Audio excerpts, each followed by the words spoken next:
अस्सलाम वालेकुम प्यारे बच्चों, मैं हूँ माहा मलिक और आपके लेकर आई हूँ बच्चों की दुनिया। और इसमें हम हमेशा की तरह आपके लिए लेकर आए एक अच्छी सी मज़ेदार सी स्टोरी और इसको शुरू करते हैं और जानते हैं इस स्टोरी में क्या है। और आज की जो स्टोरी है इसका नाम है कुदरत का कानून। और इस स्टोरी में क्या है, ये एक जंगल की कहानी है। इस जंगल की कहानी में ये है कि जंगल में बहुत सारे जानवर जो है ना इकट्ठे होकर रहते हैं। सबको पता है कि सारे जानवर जो है ना वो इकट्ठे रहते हैं जंगल में। परिंदे भी होते हैं, वहाँ हिरन भी होते हैं, गेंडे भी होते हैं, शेर भी होता है, हाथी भी होता है। तो तमाम जानवर वहाँ पे मिलकर रहते हैं। तो एक दिन जो है ना वहाँ पे एक जो बकरी है वो ज़ख्मी थी। कभी उसे शेर जो है वो शिकार करने लगा था और वो किसी तरह उससे बच गई।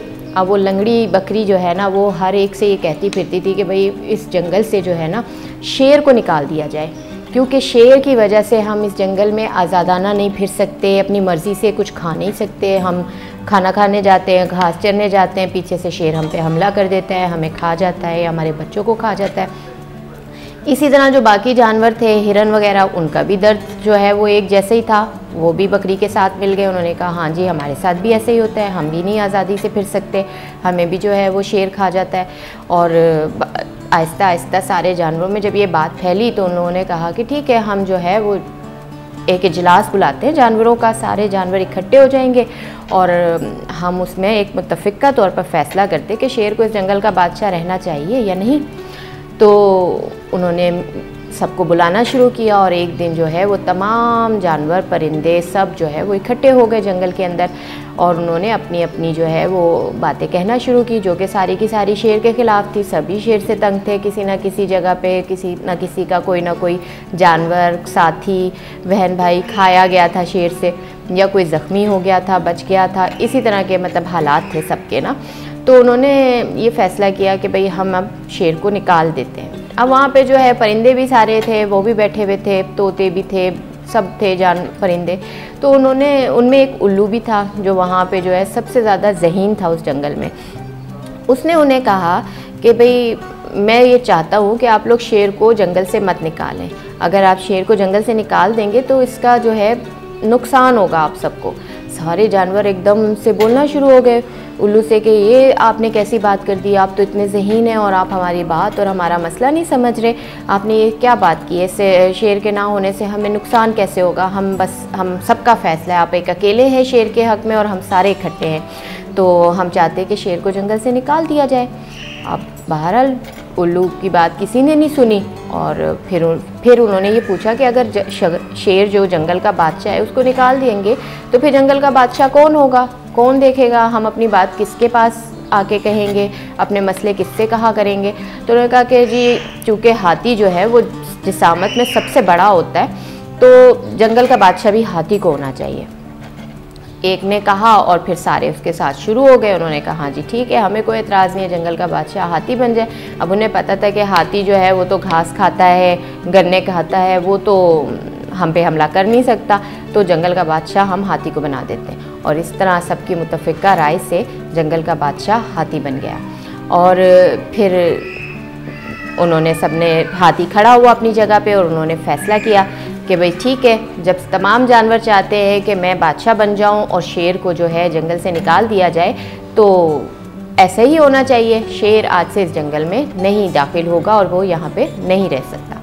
शेर बेचारा मायूस हो गया, जंगल से चला गया और तमाम जानवर खुशी से जो है वो शोर मचाने लगे और फिर ज़िंदगी आहिस्ता आहिस्ता जो है वो अपने मामूल पर आ गए और सब बहुत खुश होने लगे। सब अपनी मर्ज़ी से जंगल में फिरते थे, घास खाने जाते थे, पानी पीने जाते थे। अब आहिस्ता आहिस्ता जो है वो क्या होने लगा कि जब जंगल में शेर ने शिकार ख़त्म कर दिया तो जानवरों की आबादी जो है वो बहुत तेज़ी से बढ़ना शुरू हो गई। जानवर बहुत तेज़ी से जो है वो बढ़ रहे थे, उनके जो ग्रोथ थे वो बढ़ना शुरू हो गए। जब ग्रो बढ़ना शुरू हो गए तो जाहिर है उन्हें खाने के लिए ज़्यादा घास चाहिए थी, ज़्यादा पानी चाहिए था, ज़्यादा दरख्तों के पत्ते चाहिए थे। तो वो आहिस्ता आहिस्ता ख़त्म होना शुरू हो गए। पानी खुश्क होने लगा, पानी के ऊपर उनकी लड़ाइयाँ होने लग गई। तो ये जो सूरत हाल थी ये सब जानवरों के लिए परेशान कुन थी। वो परेशान होने लगे कि अब आखिर हम इसमें क्या करें। तो उन्होंने जो है दोबारा से एक इजलास बुलाने का फ़ैसला किया कि सारे मिल के बैठते हैं और इस मसले का हल सोचते हैं कि अब क्या होगा। तो दोबारा सारे इकट्ठे हुए। उन लोगों ने दोबारा ये फैसला किया कि भैया बताओ ये क्या हो रहा है। किसी की कुछ समझ में नहीं आ रहा था, किसी के पास इसका हल मौजूद नहीं था, वो क्या बताएं। तो जो उल्लू था फिर उससे सबने कहा कि भाई उल्लू आप बताएं कि इस मसले का हल क्या है। तो उल्लू कहने लगा मैंने तो आपको पहले ही मना किया था कि आप शेर को जंगल से मत निकालिए। सारे जानवर फिर हैरान हो गए, कहने लगे इस बात का शेर से क्या ताल्लुक़ है, पानी की कमी का या घास की किल्लत का शेर से क्या ताल्लुक़ है, ऐसा आप क्यों कह रहे हैं। उसने कहा कि ये कुदरत का कानून है, अल्लाह ताला ने शेर को बनाया है और उसकी खुराक रखी है, उससे कमज़ोर जानवर वो उन पे हमला करता है, उन्हें खाता है, इससे उनकी जो आबादी है वो बढ़ती नहीं है। जब आबादी नहीं बढ़ती तो एक मखसूस तादाद रहती है सब जानवरों की, और जो अल्लाह पाक ने ये घास, दरख्त और तमाम पानी के ज़खायर पैदा किए हैं ये उस तादाद के लिए काफ़ी होते हैं। लेकिन जब आप लोगों का शिकार नहीं हो रहा, जानवर मर नहीं रहे, तो उनकी तादाद बढ़ती जा रही है और जो खुराक है वो नाकाफ़ी हो गई, इसलिए हर चीज़ की किल्लत पैदा हो गई है। तो जानवरों को ये बात समझ में आई और चारों नाचार मजबूरन उन्हें ऐसा करना पड़ा कि शेर को वापस जंगल में बुलाना पड़ा और शेर जो है दोबारा से जंगल का बादशाह बन गया। तो इस कहानी से हमने क्या सीखा कि जो कुछ अल्लाह ताला ने, जो निज़ाम अल्लाह ताला ने पैदा किया है वही हमारे लिए बेहतर है, उसी के अंदर हमारे लिए फ़ायदा है। जब हम उसके निज़ाम से, उसकी बताई हुई बातों से रूगर्दानी करते हैं तो डेफ़िनेटली उसमें हमारे लिए नुकसान होता है कहीं ना कहीं। तो आज की कहानी यहीं तक, इजाज़त दीजिए, फ़ी अमान अल्लाह।